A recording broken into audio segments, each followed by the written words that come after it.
Welcome students in the class of business studies. और आज की जो क्लास होगी वो होगी मैनेजमेंट के ऑब्जेक्टिव्स की, मैनेजमेंट के लेवल्स की और उसके साथ साथ मैनेजमेंट के सिग्निफिकेंस की या फिर आप कहें इम्पॉर्टेंस की।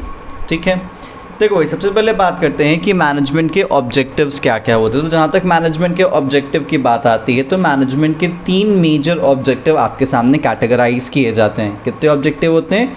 3 मेजर ऑब्जेक्टिव होते हैं। First is organisational objective, second is social objective and third is personal objective. It's not personal but it's a personal. बहुत जगह आपको पर्सनल भी देखने को मिलेगा बट मैं बता दूंगा उसके पीछे रीज़न। देखिए भाई, हमेशा मैंने आपको बताया है कि बीइंग अ मैनेजर के तरीके से आप सोचेंगे, मतलब एक ऐसा बंदा जिस बंदे के सर पे ऑर्गेनाइजेशन की जिम्मेदारी है, जिसको रिसोर्सेज को मैनेज करना है या रिसोर्सेज को अरेंज करना है। ठीक है, तो आप ऑलरेडी आपको पता है कि आप काम करते नहीं हो, आप काम करवाते हो। तो जो भी आपके एक्टिविटीज़ के पीछे, मतलब जो भी काम करवाने के पीछे कुछ ना कुछ तो कारण होगा ना, क्योंकि बिना कारण कोई चीज़ें नहीं होती हैं।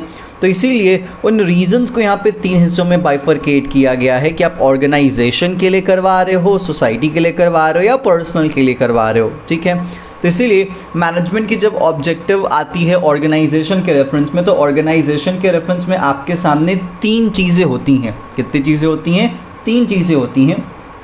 First is survival, second is profit and third is growth.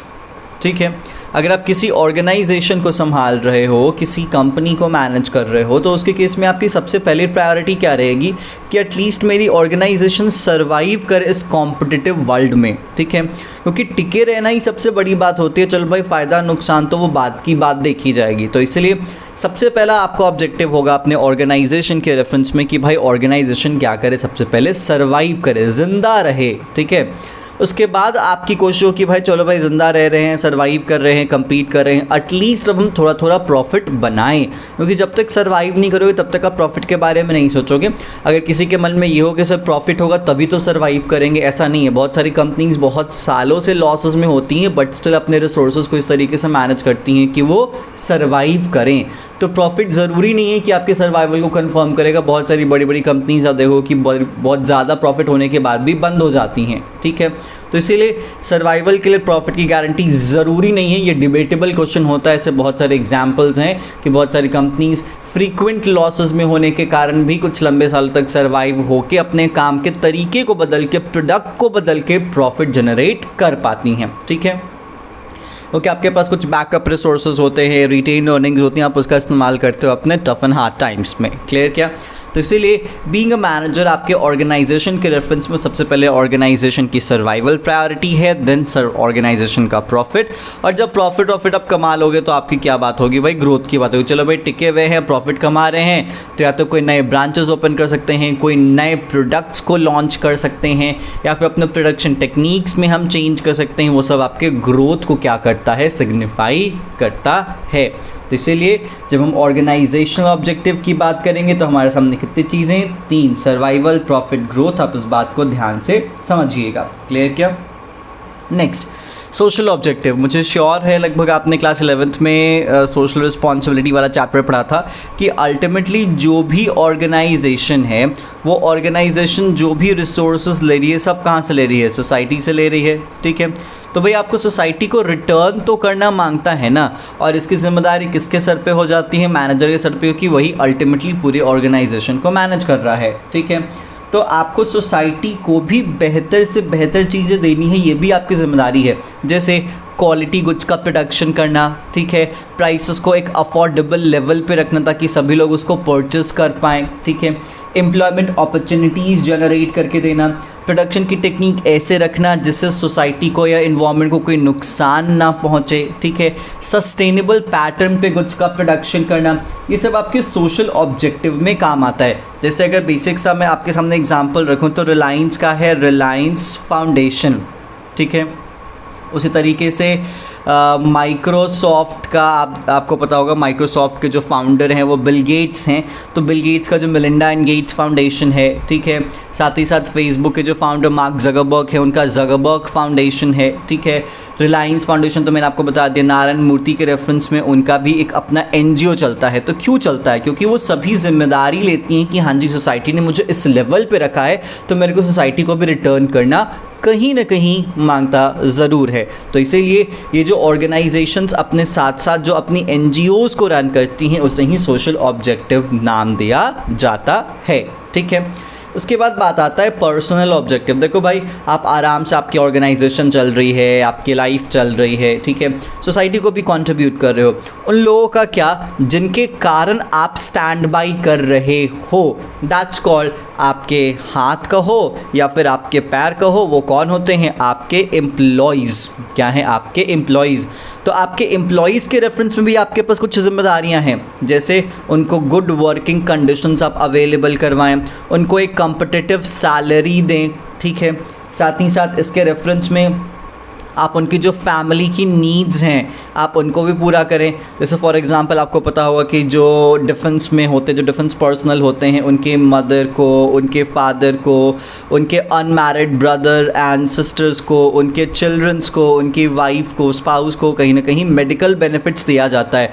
बच्चों की जो पढ़ाई होती है उसका पैसा रिम्बर्स किया जाता है। मदर फादर को जो बेनिफिट्स मिलता है वो अलग से मिलता है। बैंक्स में बहुत सारे मिलते हैं। तो क्यों देती है कोई बैंक या कोई ऑर्गेनाइजेशन इतना पैसा अपने एम्प्लॉय के आराम पे क्यों खर्च करती है? क्योंकि उसको पता है कि पैसा भी किसके दम पे हम कमा रहे हैं। ठीक है, आइडिया मेरा, लेकिन अल्टीमेटली जो एग्जीक्यूटिव्स हैं वो मेरे एम्प्लॉयज़ हैं। दैट्स वाई आपको पर्सनल ऑब्जेक्टिव को फुलफिल करना ज़रूरी होता है। और पर्सनल ऑब्जेक्टिव में 3 चीज़ें होती हैं किसी भी एक इंसान की, ठीक है। सबसे पहले उसकी फिनेंशियल नीड्स होती हैं। तो फिनेंशियल नीड्स आप कैसे पूरा करोगे? उसको एक कॉम्पिटिटिव लेवल की सैलरी देके, ठीक है। उसके बाद उसकी सोशल नीड्स आती हैं। तो सोशल नीड्स आप कैसे फुलफ़िल करोगे? तो भाई सोशल नीड्स आप फुलफ़िल करोगे उसको रिवॉर्ड्स देके, उसको अवार्ड्स देके, ठीक है। तो सोशल रिकॉग्निशन होता है, उसको प्राइज़ देके कि हाँ जिस बंदे ने अच्छा काम किया तो समाज में उसकी इज्जत भी बढ़ती है, ठीक है। और उसके बाद उसके आती है हायर लेवल नीड्स। क्या आता है? Higher level needs. Higher level needs का मतलब क्या होता है कि जिसमें आपको अपने करियर में ग्रोथ मांगता है, आपको अपने आप में डेवलपमेंट मांगता है। इसके लिए आपके प्रमोशन जैसी चीज़ों का सहारा लिया जाता है। तो ये पूरा का पूरा फंडा होता है आपके मैनेजमेंट के ऑब्जेक्टिव्स की। किसके? मैनेजमेंट के ऑब्जेक्टिव्स के। तो इसलिए अगर आपसे कोई पूछे कि बताओ मैनेजमेंट के कितने ऑब्जेक्टिव, तो आपका आंसर होगा 3। First is organisational objective, second is social objective and third is personal objective. Organisational objective deals with the survival, profit and growth of the organization, and each and every manager responsible for these kind of stuff. ठीक है। Next, social objective, because end of the day the base of any organization is the society's resources, so it's a responsibility to pass on the quality to the society as well. That's why many organizations like Reliance Industries having their Reliance Foundation, Microsoft having their Melinda and Gates Foundation, Zuckerberg Foundation, ठीक है। So these are the NGOs which is allied with the respective companies to fulfill their social responsibilities, and that's why through this anyone can fulfill their social objectives as well, ठीक है। Next आपके सामने आता है personal objective. Personal objective deals with the needs of the employees on which any organisation stands and grow, ठीक है। Personal objective आपके सामने एक इंसान की 3 ऑब्जेक्टिव्स मैंने मेंशन की। First is financial objective which is fulfil by the competitive salary, and then social needs which is fulfilled by the recognition or awards or rewards between the society or between their peers, and then high level needs which is fulfilled by the growth and development of any person that can be done by the promotion and job enrichment. That's it, ठीक है। So this is what we called management के objectives। आप इसको पढ़िए, फिर हम आते हैं आपके सामने levels of management के साथ। Welcome back with the levels of management. जहाँ तक मैनेजमेंट के लेवल्स की बात आती है तो आप हमेशा देखोगे ट्रायंगुलर फॉर्मेट में आपके ऑर्गेनाइजेशन के हायरार्कीज़ को डिफाइन किया जाता है, ठीक है। तो इसके 3 हिस्से होते हैं। First is top level, second is middle level and third is lower level और ऑपरेशनल लेवल और सुपरवाइजरी लेवल। माइंड दैट ये वर्ड्स आपको जानना ज़रूरी है बिकॉज MCQs में आपको फंसाया जा सकता है। तो टॉप लेवल को टॉप लेवल कहा जाता है और टॉप लेवल को एक और नाम से जाना जाता है, दैट्स कॉल्ड एग्जीक्यूटिव लेवल्स। क्या? Executive levels, because chief executive officer जो होता है वो यहीं पे होता है, जो आपके बोर्ड ऑफ डायरेक्टर्स होते हैं यहीं पे होते हैं, COO चीफ ऑपरेटिंग ऑफिसर यहीं पे होता है, CFO चीफ फाइनेंशियल ऑफिसर यहीं पे होता है, चेयरमैन यहीं पे होता है, आपका MD यहीं पे होता है। ठीक है, तो ये सारे आपके टॉप लेवल्स के लोग होते हैं। ठीक है, उसके बाद आपके मिडिल लेवल पे कौन होता है? तो जितने भी आपके डिपार्टमेंटल हेड्स हैं, क्या होता है? डिपार्टमेंटल हेड्स, जैसे फाइनेंस डिपार्टमेंट का हेड या फिर HR का हेड या फिर सेल्स का हेड, मार्केटिंग का हेड, ये सब कहाँ आता है? आपके मिडिल लेवल में आता है। ठीक है, उसके बाद आपके सामने बात आती है लोअर लेवल की, जिसको हम ऑपरेशनल लेवल कहते हैं। बेसिकली यहाँ पे आपके जितने भी जो सुपरवाइजर्स हैं, ठीक है, कौन? सुपरवाइजर्स हैं या फिर जो ट्रेड यूनियन के जो लीडर्स हैं, ये सब इस लेवल पे काम करते हैं। तो टॉप में अलग, मिडिल में अलग और लोअर में अलग। याद रख लीजिएगा यहाँ पे जो नंबर ऑफ़ पीपल है वो भी काफ़ी ज़्यादा वैरी करते हैं। जो लोअर लेवल में होते हैं वो काफ़ी ज़्यादा लोग होते हैं, फिर उससे कम मिडिल में होते हैं और सबसे कम आपके टॉप लेवल्स में लोग काम करते हैं। So this is what we call the bifurcation or hierarchy or design of any organization which defined as a part of level of management। ठीक है, तो मैनेजमेंट में कितने लेवल? तो सर 3, टॉप, मिडिल और लोअर। अब ज़रा हमें ये जानना चाहिए कि टॉप का काम क्या है, मिडिल का काम क्या है और लोअर लेवल का काम क्या होता है। ठीक है, तो एक तरफ आपके सामने टॉप लेवल हो जाता है, फिर एक तरफ आपके सामने मिडिल लेवल हो जाता है, फिर आपके सामने लोअर लेवल हो जाता है। ध्यान से समझिएगा।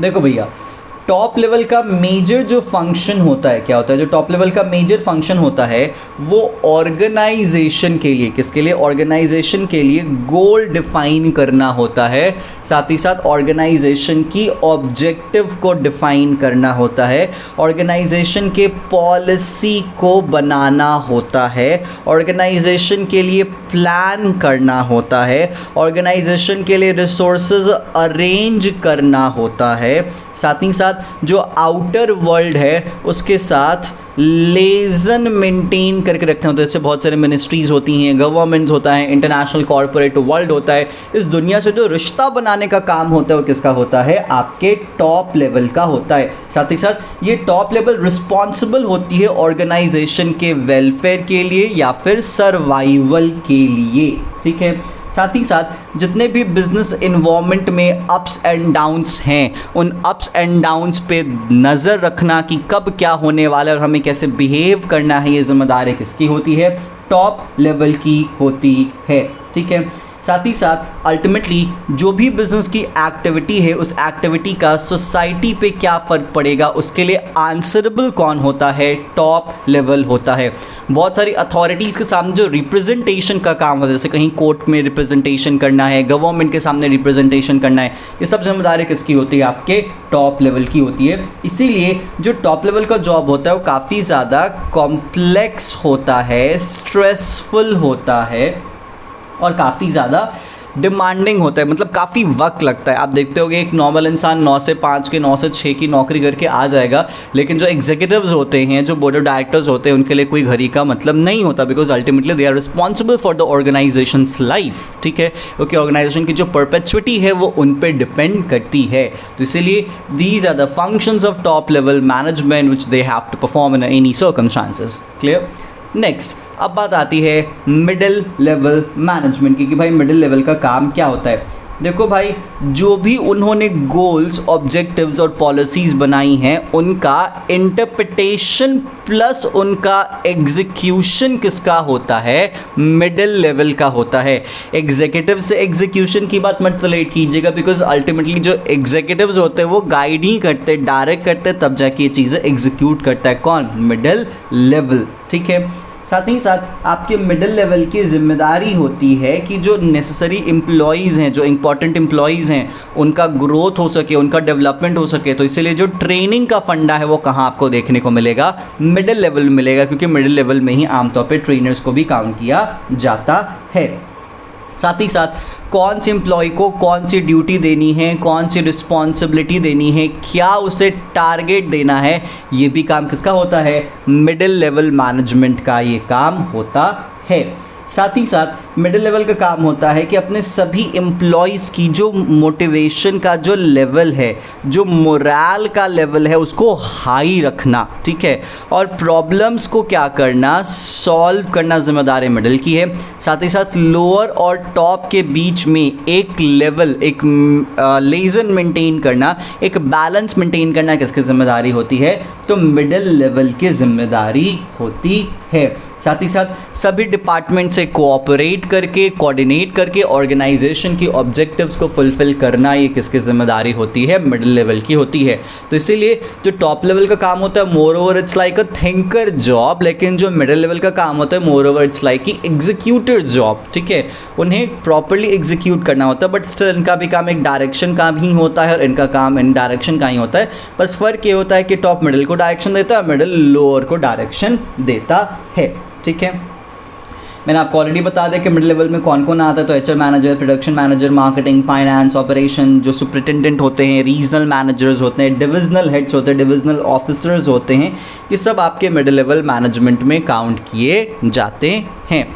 नेक्स्ट अब बात आता है लोअर लेवल के, भैया लोअर लेवल का क्या क्या काम है। देखो भाई, लोअर लेवल का आप ये मत समझिएगा कि जो अल्टीमेटली एक्चुअल वर्कर्स हैं, मैं एक्चुअल वर्कर्स की बात नहीं कर रहा, अल्टीमेटली मैं मैनेजर्स की बात कर रहा। लोअर लेवल में मैनेजर्स भी होते हैं, तो इसीलिए जो एक्चुअल वर्कर्स होते हैं, उन वर्कर्स की जो डिमांड्स होती हैं, उनके जो ग्रीवेंसेस होते हैं, उनके जो कंप्लेंट्स होते हैं, ये टॉप तक कैसे पहुँचे, इसकी जिम्मेदारी कौन लेता है, लोअर लेवल लेता है। तो मिडिल को बताते हैं, मिडिल टॉप को बताता है। साथ साथ वर्कर्स की जो सेफ्टी है, वर्कर्स की जो सिक्योरिटी है, वो मेंटेन हो, इसकी जिम्मेदारी किसकी है, लोअर लेवल की है। वर्कर्स सही टाइम पे आए, सारे अटेंडेंस रिकॉर्ड्स को मेंटेन करना किसकी जिम्मेदारी होती है, लोअर लेवल की होती है। जितने भी पे स्लिप्स होते हैं, मतलब किसको कितना सैलरी दिया जा रहा है, पे ऑफ करना, पे स्लिप्स बनाना, ये किसकी जिम्मेदारी होती है, तो लोअर लेवल की जिम्मेदारी यहाँ पे होती है, ठीक है। तो लोअर लेवल वर्कर्स की पे स्लिप्स बनाता है, बाकी मिडिल लेवल लोअर की बनाता है, और जो टॉप में फाइनेंस ऑफिसर होता है वो सबकी यहाँ पे क्या करता है, बनाता है। क्लियर क्या? तो ये आपके लोअर लेवल का बेसिकली काम होता है। साथ ही साथ लोअर लेवल का एक और काम होता है कि भाई देखो, क्वालिटी मेंटेन हो प्रोडक्शन में, ठीक है, जो प्रोडक्शन की क्वांटिटी हो वो प्रॉपरली हो, जितना हमारा टारगेट रखा हुआ है, ठीक है, जो रिसोर्सेज का वेस्टेज है वो कम से कम हो, ये किसकी जिम्मेदारी होती है, लोअर लेवल की होती है। क्लियर क्या? तो इसीलिए ये था आपका लेवल्स ऑफ मैनेजमेंट, जिसमें 3 टॉप, मिडिल और लोअर। टॉप में कौन आता है, मिडिल में कौन आता है, लोअर में कौन आता है, मैंने आपको बता दिया। उसके बाद मैंने आपको ये बताया कि टॉप का काम क्या है, मिडिल का काम क्या है और लोअर का काम क्या है। क्लियर क्या? तो चलिए हम चलेंगे नेक्स्ट टॉपिक पे, जिसका नाम होगा इंपॉर्टेंस ऑफ मैनेजमेंट, कि हम मैनेजमेंट क्यों करते हैं। बट फॉर दैट आप एक बार सबसे जो पहला वीडियो था जिसमें मैंने आपको एग्जाम्पल दिया था वो शादी वाला, आप उसको थोड़ा सा ब्रश अप कर लीजिएगा पॉज करके, फिर हम आगे चलेंगे लेवल्स के बाद सिग्निफिकेंस या फिर इंपॉर्टेंस ऑफ मैनेजमेंट में। So stay tune. Welcome back students with the importance of management. Sorry,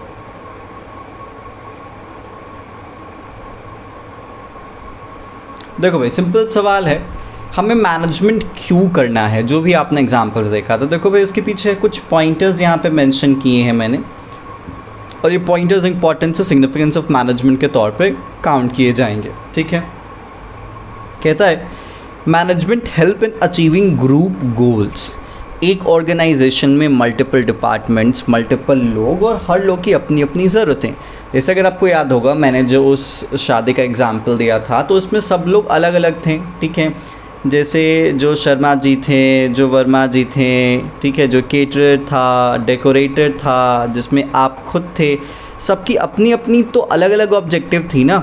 ठीक है, आपको लैविश शादी करवानी थी, शर्मा जी का लैविश शादी होना था, वर्मा जी को बस मज़ा चाहिए था, भाई केटर और डेकोरेटर को बेस्ट काम करके पैसा चाहिए था, दैट्स इट। तो सबकी अलग अलग ऑब्जेक्टिव होती है, लेकिन अगर आप अलग अलग काम करोगे तो काम चल पाएगा क्या? नहीं। यहाँ पे ग्रुप बना के आपको काम करना होता है, और इसीलिए ग्रुप गोल्स को अचीव करने में मैनेजमेंट काफ़ी ज़्यादा मदद करता है। जैसे टॉप का अपना ऑब्जेक्टिव है, मिडिल का अपना ऑब्जेक्टिव है और लोअर का अपना ऑब्जेक्टिव है। लोअर पैसे के लिए काम कर रहा, मिडिल अपने करियर के ग्रोथ के लिए काम कर रहा और टॉप ऑर्गेनाइजेशन के लिए काम कर रहा। सबकी अपनी अपनी अलग अलग गोल्स हैं, लेकिन जब तक मैनेजमेंट इसमें नहीं आएगा तब तक एक बाइंडिंग फोर्स नहीं बनेगा और ग्रुप गोल्स आप अचीव नहीं कर पाओगे। That's why management help in achieving group goals. ठीक है, आपने मैनेजमेंट के डेफिनेशन में ही देखा था that management refers to the process of getting things done by others in effective and efficient manner. मतलब अगर आपको सही लागत पे काम करवाना है और सही टाइम पे अगर आपको काम करना है तो फिर आपको मैनेजमेंट करना पड़ेगा। So if you actually want that there is a efficiency and effectiveness in any job और इन एनी वर्क, आपको मैनेजमेंट करने की ज़रूरत है। नेक्स्ट, आपने अभी कुछ देर पहले देखा ऑब्जेक्टिव्स ऑफ मैनेजमेंट। तो पर्सनल ऑब्जेक्टिव को फुलफिल करने के लिए, सोशल ऑब्जेक्टिव को फुलफिल करने के लिए और ऑर्गेनाइजेशनल ऑब्जेक्टिव को फुलफिल करने के लिए, मतलब मैनेजमेंट के ऑब्जेक्टिव्स को फुलफिल करने के लिए मैनेजमेंट का होना ज़रूरी है। लाइक ऑर्गेनाइजेशन के सर्वाइवल के लिए, ऑर्गेनाइजेशन के प्रॉफिट के लिए, ऑर्गेनाइजेशन के ग्रोथ के लिए। ठीक है, एक एम्प्लॉय के डेवलपमेंट और एक एम्प्लॉय के ग्रोथ के लिए, सोसाइटीज़ की वेलफेयर या डेवलपमेंट के लिए अल्टीमेटली किसकी ज़रूरत पड़ेगी आपको यहाँ पे? तो मैनेजमेंट की ज़रूरत पड़ेगी। साथ ही साथ मैनेजमेंट एक डायनामिक ऑर्गेनाइजेशन क्रिएट करता है। डायनामिक ऑर्गेनाइजेशन क्रिएट करने का मतलब क्या?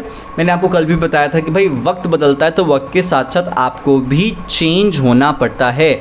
और अगर किसी भी मैनेजमेंट, किसी भी ऑर्गेनाइजेशन में एक इंटेंस और एक अच्छे लेवल का मैनेजमेंट होता है तो वक्त के साथ बदलते हैं, क्योंकि बिजनेस इन्वायरमेंट पे उनकी हमेशा नज़र होती है कि आसपास क्या चल रहा है, क्या नया आने वाला है, क्या आपके लिए उसमें फेवरेबल है, क्या उसमें आपके लिए अनफेवरेबल है। तो उसके लिए पहले से ही तैयार रहने की ज़रूरत है और ये तैयारी कौन करवाता है? मैनेजमेंट करवाता है। इसीलिए मैनेजमेंट डायनामिज्म इम्पार्ट करता है ऑर्गेनाइजेशन में। मतलब मैनेजमेंट एक डायनामिक ऑर्गेनाइजेशन तैयार करता है कि वक्त बदलता है तो ऑर्गेनाइजेशन भी आराम से बदल जाती है। क्लियर क्या? तो ये था आपका ओवरऑल इंपॉर्टेंस ऑफ मैनेजमेंट कि भाई मैनेजमेंट क्यों ज़रूरी है। तो ग्रुप गोल पाने के लिए, इफिशिएंसी पाने के लिए, इफेक्टिवनेस पाने के लिए, सारे ऑब्जेक्टिव्स को अचीव करने के लिए और बदलते दौर के साथ बदलने के लिए मैनेजमेंट का होना बहुत ही ज़्यादा ज़रूरी है। क्लियर क्या? तो आज इस वीडियो में इतना ही, फिर हम आपसे मिलेंगे नेक्स्ट वीडियो में और उसमें हम कवर अप करेंगे नेचर ऑफ मैनेजमेंट, जिसमें हम आर्ट, साइंस या प्रोफेशन इन तीनों एस्पेक्ट्स पे बात करेंगे। और फिर आपके लिए एक और वीडियो होगा जो कि स्पेसिफिकली कोऑर्डिनेशन को डेडिकेटेड होगा। तो इसके बाद आपके सामने 2 वीडियोज़ और आएंगे। तब तक के लिए स्टे ट्यून और पढ़ते रहिए। कोई प्रॉब्लम है, डाउट ज़रूर पूछिए। Goodbye and be safe.